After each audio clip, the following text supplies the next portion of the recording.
बहुत सारे ऐसे लोग हैं जिनको प्रेगनेंसी नहीं मिल रही है, पैसे देकर भी नहीं मिल रही, फर्स्ट टाइम पीरियड आ गया और उसके बाद 1 ईयर के लिए पीरियड्स इरेगुलर रह सकते हैं। कार्डियम मतलब कि कुछ हार्मोन्स रात को रिलीज होने हैं, कुछ हार्मोन्स डे में रिलीज होने हैं। फीमेल्स में आफ्टर 35 और आफ्टर 40 मसल वेस्टिंग स्टार्ट हो जाती है। उनकी बॉडी में पहले से ही कुछ हार्मोनल इम्बैलेंस चल रहा था, जिस वजह से अबॉर्शन। कई बार वाइफ ठीक होती है, हस्बैंड ठीक नहीं होते, कई बार दोनों में कोई ना कोई प्रॉब्लम आती है। सोचना चाहिए that yes they are going through an emotional and a physical change. आपको उनको बताना पड़ेगा दैट ये हो सकता है बच्चे, and this is a normal thing. खुद से नेचुरली प्रेग्नेंट हो जाए तो वो एक बोन है, वो एक भगवान का गिफ्ट है।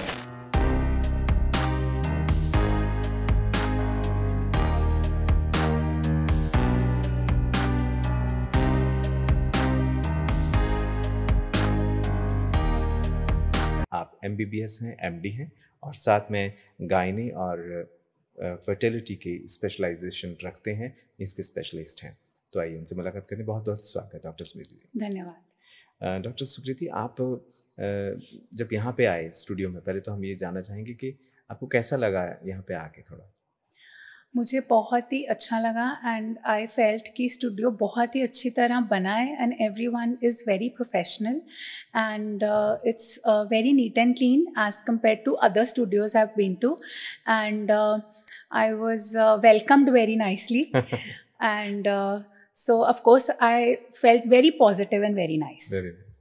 तो अब जैसे हमने बात करी कि नवरात्रों के दिन चल रहे हैं और देवी की पूजा होती है और देवी का ही छोटा रूप है कंचक, और ये जो एज होती है, इस एज से आगे जब बढ़ते हैं तो हार्मोनल चेंजेस, बॉडी में चेंजेस, पीरियड्स और ये सब चीज़ें होती हैं।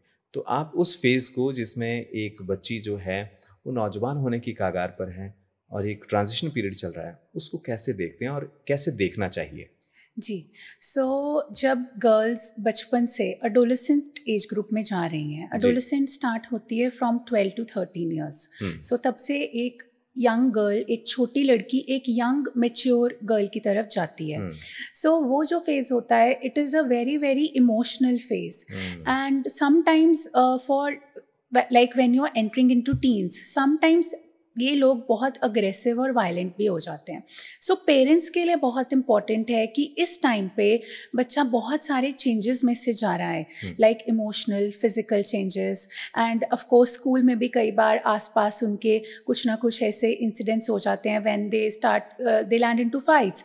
सो एक तो बहुत ही पेशेंस के साथ इन बच्चों को डील करना चाहिए और ये सोचना चाहिए that yes they are going through an emotional and a physical change. And other thing कि बच्चों को पेरेंट्स को ही पहले से नॉलेज देनी चाहिए। ये बहुत इंपॉर्टेंट है। ये मदर्स की ड्यूटी बनती है कि गर्ल्स को आप नॉलेज दो कि जैसे ही आपकी बेटी कुछ 6 या मतलब 7 या 8 ईयर्स की हो तो उसको नॉलेज होनी चाहिए थोड़ी थोड़ी कि now her body is going to change and maybe she is going to expect her periods और मे बी कुछ ऐसा होगा, मतलब एक सटल वे में, इतना भी नहीं कि बच्चे के दिमाग पे कुछ स्ट्रेस क्रिएट हो, but in a very subtle way आपको उनको बताना पड़ेगा दैट ये हो सकता है बच्चे and this is a normal thing. And अगर कभी आपको कुछ ऐसा स्पॉटिंग या कुछ ब्लीडिंग स्कूल में हो जाए, किसी फंक्शन में हो जाए या घर पे हो, तो एज सून एज पॉसिबल आप अपनी टीचर, फीमेल टीचर को बताएं या फिर आप अपने मदर को बताएं। तो यानी जो अर्ली एजुकेशन जो है वो हेल्प कर सकती है Yes. ताकि वो बच्चे स्ट्रेस में ना जाएं। हाँ जी। और इसमें एक चीज़ मैं और कहना चाहूँगी, जैसे कि कुछ पेरेंट्स को ये समझ नहीं आती कि मैं अपने बच्चे को ये कैसे बताऊँ कि कैसे इसको मैं एक्सप्लेन करूँ इतने छोटे बच्चे को कि ये मेरे साथ कोई चीज़ होने वाली है। सो उसमें आजकल अगर आप देखेंगे तो बहुत अच्छी बुक्स अवेलेबल हैं जो कि ग्रोइंग अप सीरीज़ पे हैं। अच्छा। सो वो अगर आपका बच्चा इनटू रीडिंग है, of course 4th 5th standard के बच्चे रीड कर सकते हैं, इंग्लिश रीड कर सकते हैं, वो समझ सकते हैं क्या है। सो ग्रोइंग अप सीरीज़ में बहुत अच्छी बुक्स आती हैं जिनमें कि आप पहले बच्चे को वो दें और आप उसको बोलें कि ये पढ़ो आप। तो उसमें ये आ जाता है कि आपकी एडोलेसेंट एज में कैसे आपकी ब्रेस्ट डेवलपमेंट होगी, कैसे आपके बॉडी में चेंजेस होंगे, कब से आपको कुछ पीरियड्स की तरफ को चेंजेस पता लगेंगे। सो अगर आपका बच्चा पहले वो पढ़ लेता है and then you discuss it with that girl, तो it will become easier for the mother. तो आप तो खुद एक महिला हैं और नवरात्रे चल रहे हैं, महिलाओं के दिन चल रहे हैं, तो अगर मैं आपसे ये पूछूं कि आपका ब्रॉटअप और स्कूलिंग और ये सब सफ़र कैसा रहा, थोड़ा सा अगर बता पाएँ तो। मैं जलंधर को ही बिलोंग करती हूँ और जलंधर में ही पली बड़ी हूँ एंड स्कूलिंग और सब कुछ मेरा जलंधर में ही हुआ है and because I belong to a family of doctors when I was small of course मेरी मॉम ने भी मुझे पहले बुक ही दी थी एंड इन दोज टाइम्स जब मैं काफ़ी आज से 20 साल पहले की बात कर रही हूँ मे बी मोर एंड मुझे भी पहले बुक ही दी थी and that's how I read that book and I came to know and then I was told about things. तो फिर उसके बाद कॉलेज और स्टडी? हाँ जी, कॉलेज मेरा MBBS करी है मैंने IGMC शिमला से एंड MD करी है मैंने हिमालयन इंस्टीट्यूट देहरादून से। तो अब आपको कितना समय हो गया प्रैक्टिस करते हुए? About 12 years. I completed my MD in 2012 and came to Jalandhar directly. और जैसे आप IVF और साथ ही साथ गायनी के दोनों के स्पेशलिस्ट हैं, तो ये दोनों चीज़ों का कॉम्बिनेशन कब मिलता है? तो आपने इन दोनों चीज़ों का कॉम्बिनेशन कैसे सोचा? यस, मैं सबको कहती हूँ कि मैं सिर्फ एक IVF स्पेशलिस्ट नहीं हूँ, मैं नॉर्मल कंसेप्शंस की भी डिलीवरी करती हूँ बिकॉज ऑफ कोर्स मैं ये फील करती हूँ कि जो भी लेडी, जो भी लड़की आजकल के टाइम में जब हमें पता है इतना ज़्यादा इनफर्टिलिटी है, फीमेल्स को भी बहुत ज़्यादा प्रॉब्लम आ रही है कंसीव करने में, उतनी ही इक्वल मात्रा में प्रॉब्लम आ रही है मेल्स को कंसीव करने में बिकॉज अगर आप कई बार वाइफ ठीक होती है, हस्बैंड ठीक नहीं होते, कई बार दोनों में कोई ना कोई प्रॉब्लम आती है। सो आजकल के टाइम में मैं ये बिलीव करती हूँ कि अगर आप किसी को नेचुरल प्रेगनेंसी दे सको या कोई खुद से नेचुरली प्रेग्नेंट हो जाए तो वो एक बोन है, वो एक भगवान का गिफ्ट है and it's a big thing. You should not, it's a bliss. You should not take it for granted that you have become pregnant naturally because आजकल बहुत सारे ऐसे लोग हैं जिनको प्रेगनेंसी नहीं मिल रही है, पैसे देकर भी नहीं मिल रही, बहुत कोशिश करके भी नहीं मिल रही, IVF करवा कर भी नहीं मिल रही. So मुझे हमेशा उन लोगों के साथ बहुत अटैचमेंट एंड एक इमोशनल कनेक्शन रहता है जो नेचुरली प्रेग्नेंट होते हैं. So I feel very happy when a naturally pregnant couple comes to me और मैं उनका बच्चा डिलीवर करती हूँ and of course I feel much happier अगर कोई IVF वाला मेरा पेशेंट कंसीव करता है और मैं उसकी डिलीवरी करती हूँ. So I always wanted to give healthy pregnancies and healthy babies. So इस तरह मैं नेचुरल प्रेगनेंसीज में भी डील करती हूँ एंड मैं IVF एक्सपर्ट भी हूँ. ग्रेट जी. तो मैम जैसे आपने कहा कि ये प्रेगनेंसी में आपको इस तरह से फील होता है, अब उससे पहले जो एज है हम फिर से वापस उसी एज पे आते हैं जो पीरियड का एक आपने बड़ा अच्छा तरीके से समझाया कि बच्चों को किस तरह से गाइड किया जा सकता है. लेकिन फिर भी कई बार हम देखते हैं कि पीरियड्स का जो ड्यूरेशन है वो फ़र्क है. कई बार वो 2 महीने में भी आ रहा है, 2.5 महीने में भी आ रहा है, ऐसे भी है जी. तो ये जो फ़र्क रहता है ये नेचुरल प्रोसेस है या उसके बारे में आपको अलर्ट होने की ज़रूरत है? जब तो एक लड़की फिजिकल मैच्योरिटी अटेन कर रही होती है, मतलब जब उसको मिनार्के यानी पीरियड अभी फर्स्ट टाइम आने वाला होता है जी. तो एक फर्स्ट टाइम पीरियड आ गया और उसके बाद 1 ईयर के लिए पीरियड्स इरेगुलर रह सकते हैं. अच्छा. जैसे कि सपोज किसी को 12 साल की एज में पीरियड स्टार्ट हो गया तो फर्स्ट 13-14 तक फर्स्ट 1 और 2 इयर्स ऐसे होंगे जब आपके बच्चे के पीरियड 1-2 महीना लेट आएंगे, 2-3 महीने लेट आएंगे, क्योंकि वो एक फिजिकल मैच्योरिटी का नेचुरल प्रोसेस है कि बॉडी आपकी एडजस्ट कर रही है टू पीरियड्स एंड धीरे धीरे आपका ब्रेन, आपकी बॉडी, आपकी ओवरीज इतनी मैच्योर हो जाती हैं कि आपको एवरी मंथ पीरियड आने शुरू हो जाते हैं. And once you cross 17-18 years of age तो आपको एवरी मंथ पीरियड आना चाहिए रेगुलरली. यस, रेगुलरली आना चाहिए और एक रेगुलर मेंस्ट्रुअल साइकिल होता है 25 डेज टू 35 डेज का. सो उतने ड्यूरेशन के अंदर आपको पीरियड आ रहा है तो वो एक रेगुलर मेंस्ट्रुअल साइकिल है. उसके अलावा आ रहा है, लेट आ रहा है तो it is a delayed menstrual और एन इरेगुलर मेंस्ट्रुअल साइकिल. सो इरेगुलर मेंस्ट्रुअल साइकिल के बहुत सारे रीजंस होते हैं जो हम आगे भी डिस्कस करेंगे. So it is having irregular menses is not a natural process and आपको देखना चाहिए and you should get yourself checked कि आपके पीरियड्स इरेगुलर क्यों हो रहे हैं. तो अब उसी पे आते हैं कि अगर ये चेक करना हो तो आपके पास आना पड़ेगा, डॉक्टर को कंसल्ट करना पड़ेगा और फिर डॉक्टर हमें क्या सजेस्ट करेगा? होम रेमेडीज, लाइफस्टाइल या कि कोई ऑपरेशन, क्या? जी. सो मोस्टली जब सबसे पहले पेशेंट हमारे पास इरेगुलर पीरियड लेके आते हैं, चाहे वो किसी भी एज के हों, तो हमें सबसे पहले उनका कुछ बेसिक इन्वेस्टिगेशन करनी पड़ती है. तो पहले तो स्टार्ट होता है हिस्ट्री से. पहले हम उनको पूछते हैं कि उनका लाइफस्टाइल कैसा है, उनका वेट कितना है, उनका ब्लड प्रेशर कितना है, ये बेसिक चीज़ें चेक करते हैं. और फिर अगर हमें लगता है कि उसको ज़रूरत है पेशेंट को स्कैनिंग करने की तो एक उसका अल्ट्रासाउंड या स्कैन होता है, उसमें हम डिटेक्ट करते हैं कि उनका यूट्रस कैसा है, उनकी ओवरीज कैसी हैं, उनकी ओवरीज में कोई सिस्ट, कोई स्वेलिंग या कुछ पॉलीसिस्टिक ओवरीज के सिम्टम तो नहीं आ रहे, बिकॉज इरेगुलर पीरियड्स का आजकल रिप्रोडक्टिव एज में, reproductive age is from around 20 years to 38-39 years, so उस एज ग्रुप में उनको कुछ ओवरी में कुछ ऐसी प्रॉब्लम तो नहीं आ रही जिससे हार्मोनल इम्बैलेंस हो रहा है। सो मोस्टली आजकल पॉलीसिस्टिक ओवरीज प्रॉब्लम है जो निकल के आती है। तो पहले एक स्कैन होती है और फिर अगर डॉक्टर को लगे कि ज़रूरत है फिर ब्लड टेस्ट होते हैं। और ट्रीटमेंट करने में अगर हमें लगे कि पेशेंट अपने लाइफस्टाइल मॉडिफिकेशन से ठीक हो सकता है, हमें उसे कोई मेडिकेशन नहीं देनी है, तो आई मोस्टली प्रेफर कि वो नेचुरल वे से अपनी बॉडी को ठीक कर लें और मेडिकेशन की ज़रूरत ना पड़े। बट अगर मुझे लगे कि किसी पॉइंट ऑफ टाइम पे पेशेंट के लिए नेचुरली वेट लूज करना या नेचुरली अपने पीरियड्स को ठीक करना पॉसिबल नहीं है, तो हमें लोअर डोज ऑफ मेडिकेशन से स्टार्ट भी करना पड़ता है। और आजकल इतनी अच्छी मेडिसिन हैं which if supplemented with proper diet and exercise, तो पीसीओएस या इरेगुलर पीरियड्स या हार्मोनल इम्बैलेंस को बहुत ज़्यादा अच्छी तरह से कंट्रोल किया जा सकता है। And I hope there is no surgery or something like that? नहीं, मतलब अगर तो सिर्फ इरेगुलर पीरियड्स को करेक्ट करने के लिए कोई सर्जरी करने की ज़रूरत नहीं होती, बट अगर if somebody is trying to conceive also at the same time, कि जिनको कुछ इरेगुलर पीरियड्स हैं और उनको बच्चा भी चाहिए, फिर अगर एडवांस्ड इन्वेस्टिगेशन करके हमें कुछ इस तरह की चीज़ मिलती है जो सर्जरी से ही करेक्ट होगी, तो फिर हम सर्जरी सजेस्ट करते हैं।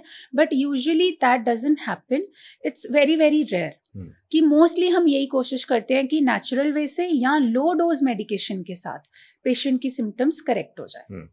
अब इसमें आप बात करते हैं तो हम लोग अक्सर सोचते हैं हार्मोन्स चेंज होते हैं, तो हार्मोन्स का एक तो नेचुरल बॉडी बैलेंस बनाती है, एक होता है कि हार्मोनल इम्बैलेंस अंदर चल रहा होता है। वो कैसे पता चले कि हम हार्मोनल इम्बैलेंस है? लड़कियों में हम लोग देखते हैं कि उनकी कहीं मूंछें आ रही हैं तो उसको भी बोल देते हैं। अब हार्मोनल इम्बैलेंस क्या होता है, आप जरा समझाएं। सो बेसिकली हार्मोनल इम्बैलेंस का मेनली जो रीज़न है आजकल वो है पॉलीसिस्टिक ओवरीज, एंड 80% कैटेगरीज में पॉलीसिस्टिक ओवरी ही मिलेगा जिसमें हार्मोन्स आपके इम्बैलेंस में चले जाते हैं। हार्मोन्स हमारी बॉडी में, फीमेल्स की बॉडी में ब्रेन से प्रोड्यूस होते हैं और कुछ हार्मोन्स ओवरी से प्रोड्यूस होते हैं। सो आजकल जो एक लाइफस्टाइल हमारा है, क्योंकि पॉलीसिस्टिक ओवरी आज से मतलब विद टाइम बढ़ता ही जा रहा है, और आज से 10 साल 20 साल पहले बिल्कुल भी नहीं था, या बहुत ही कम मात्रा में था, लाइक मे बी 10% और just 20%, but now there is a time when about 60 to 70% of females who are between the age of 20 to 38-39 are coming with polycystic ovaries.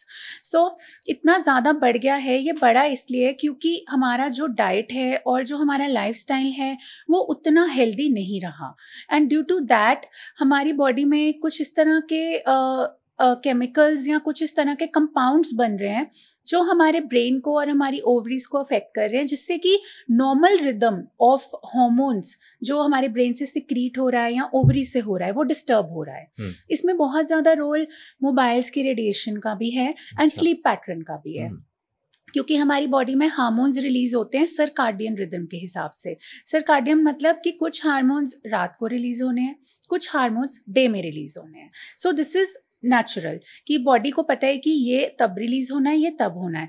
But if at night we are awake at that time, तो our body will perceive us as awake, and वो night वाले hormone नहीं release होंगे या एक balanced form में release नहीं होंगे। सो इन चीज़ों का बहुत रोल आता है जो कि हार्मोन्स को इम्बैलेंस कर देता है। सो उससे क्या है, उसी से पॉलीसिस्टिक ओवरीज हो जाता है, उसी से आगे और तरह के हार्मोनल इम्बैलेंसेस हो जाते हैं। तो अब मान लीजिए कोई इस फेज से गुजरा है जिसमें हार्मोनल इम्बैलेंस, और अब बाद में वो ठीक भी हो गया या नहीं हुआ, अब वो मैरिज के लिए जा रहे हैं, तो आप क्या सजेस्ट करते हैं कि मैरिज से पहले, जैसे वो कहते हैं ना कुंडली मिलाओ 36 गुण मिलाओ, तो आपकी नज़र में आप क्या सजेस्ट करते हैं कि मैरिज से पहले एक महिला और पुरुष में किन चीज़ों के टेस्ट होने ही चाहिए, या होने भी चाहिए या नहीं होने चाहिए? सो एक्चुअली इंडियन सिनेरियो में हम ये जनरलाइज तो नहीं कर सकते कि मैरिज से पहले हमें किसी के टेस्ट देखने चाहिए, या ऐसा तो नहीं कर सकते, बट या हम ये मैसेज सोसाइटी को दे सकते हैं that before you get married और before you are trying to conceive, even after marriage, उस टाइम पे एक कपल को या एक लड़की को डॉक्टर के पास चेकअप के लिए ज़रूर जाना चाहिए। सो अगर आप बिफोर मैरिज चले जाते हैं तो आपको ये देखना पड़ेगा कि आपकी ओवरीज, आपकी otherwise body fertility point of view से बिल्कुल ठीक है कि नहीं है।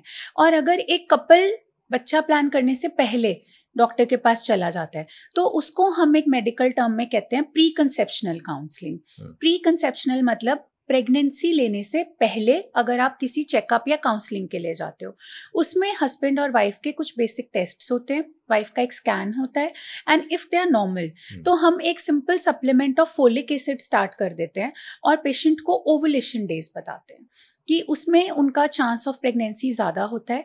और वैसे भी ये गाइडलाइंस हैं कि प्रेगनेंसी लेने से 3 महीने पहले अगर आप एक simple small tablet of 5 mg folic acid खाना शुरू करें फीमेल, तो उनका डीएनए और उनके सेल्स हेल्दी हो जाते हैं और मिसकैरेजेस के चांस कम होते हैं।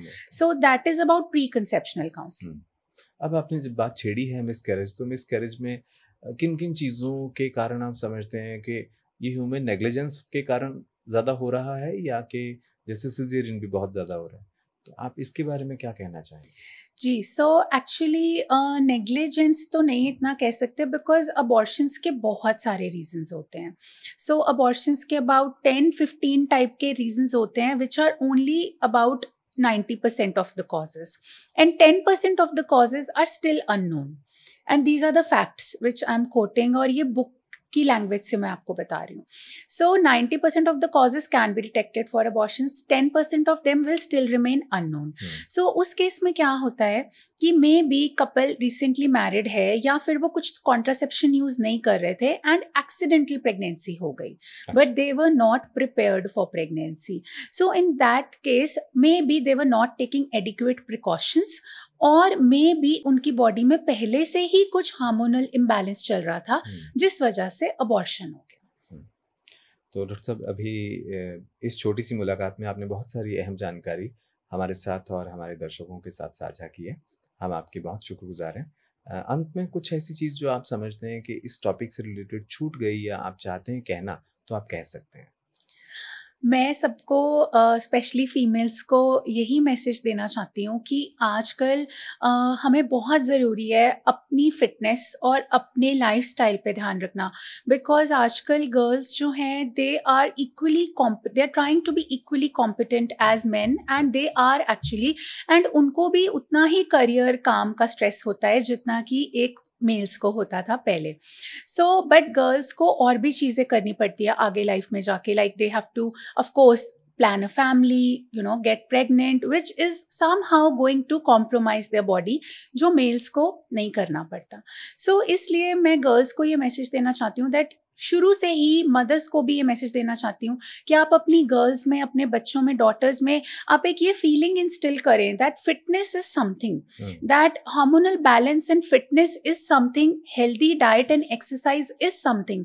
नो डाउट कितना भी ज़्यादा आपका वर्क स्केड्यूल हेक्टिक है या पढ़ाई आपकी कितनी ज़्यादा, एक active lifestyle goes a long way in preventing a lot of complications in your life, health wise I'm saying. So अगर बचपन से ही आप बच्चों को कुछ स्पोर्ट या कुछ इस तरह की एक्टिविटी में डालेंगे जिससे कि उनको शौक हो वो एक्टिविटी करने का, तो वो एक्टिविटी वो छोड़ेंगे नहीं, and that will help a long way. And अगर उससे क्या होगा, अगर फिटनेस पॉइंट ऑफ व्यू से जाएं तो उनके हार्मोन्स भी बैलेंस रहेंगे, क्योंकि अगर आप कुछ अनहेल्दी भी खा रहे हैं तो भी हमारी बॉडी में ऑक्सीडेंट्स बनते हैं, एंड एक्सरसाइज से एंटीऑक्सीडेंट्स बनते हैं। So exercise is going to neutralize a lot of unhealthy factors in your body. And diet पे तो हम मे बी इतना ज़्यादा कर सकते हैं कंट्रोल, बट अब आजकल पानी ही ऐसा है, may be you're going out and you have to eat out and you're going to party, you can't say that you are not going to eat. So कुछ तो आप खाओगे, so you can't just rely on home cooked food, कुछ social obligation भी है, आपको खाना पड़ता है। So exercise is going to do a lot of things for you which you don't even know. And दूसरी चीज़ मैं बताना चाहूँगी हर एज की फीमेल्स को कि आप अपना प्रोटीन इनटेक बढ़ाएं।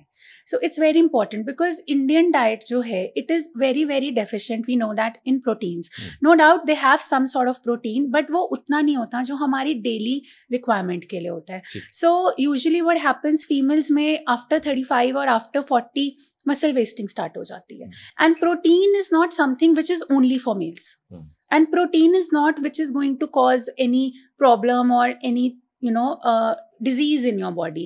अगर आपकी बॉडी में पहले से कोई क्रॉनिक डिजीज नहीं है एंड आप किसी मेडिकेशन के ऊपर नहीं है, आपका हार्ट, लिवर, किडनी सब हेल्दी है, तो बहुत ज़रूरी है कि पोस्ट 35 और पोस्ट 40 आप अपना डेली प्रोटीन इनटेक देखें, आपकी बॉडी का कितना होना चाहिए, और आप उसे किसी ना किसी फॉर्म में कंज्यूम करने की कोशिश करें. So this is very important. बहुत शुक्रिया आपका, आपने बहुत अहम जानकारी दी. और जैसा कि दर्शकों को मालूम ही है कि नवरात्रि के दिन है और सृष्टि की रचयिता करने वाली नारी ही है, और नारी कोमल है लेकिन कमज़ोर नहीं है. बहुत सारा उसके अंदर सामर्थ्य है. उस सामर्थ्य का कुछ हिस्सा जो है आपने आज के हमारे प्रोग्राम में हमारे डॉक्टर साहब से मुलाकात के दौरान ज़रूर महसूस भी किया होगा. और इसी के साथ मैं अब ख़ब्रिस्तान परिवार की तरफ से मैडम आपको बहुत बहुत धन्यवाद कहूँगा, बहुत बहुत शुक्रिया कहूँगा. और अपने दर्शकों से ये रिक्वेस्ट करूँगा कि जिन्होंने ये प्रोग्राम देखा है, आप कृपया ज़रूर इस प्रोग्राम के बारे में अपनी राय हमारे साथ साझा करें, ताकि हम इस प्रोग्राम को और इसी तरह और बहुत अच्छी और सुलझी हुई शख्सियतों को, हस्तियों को आपके साथ मिला सकें और उनसे और जानकारी दे सकें. आज के इस प्रोग्राम में सिर्फ इतना ही. अगर अच्छा लगा तो शेयर, सब्सक्राइब ज़रूर कीजिएगा. धन्यवाद.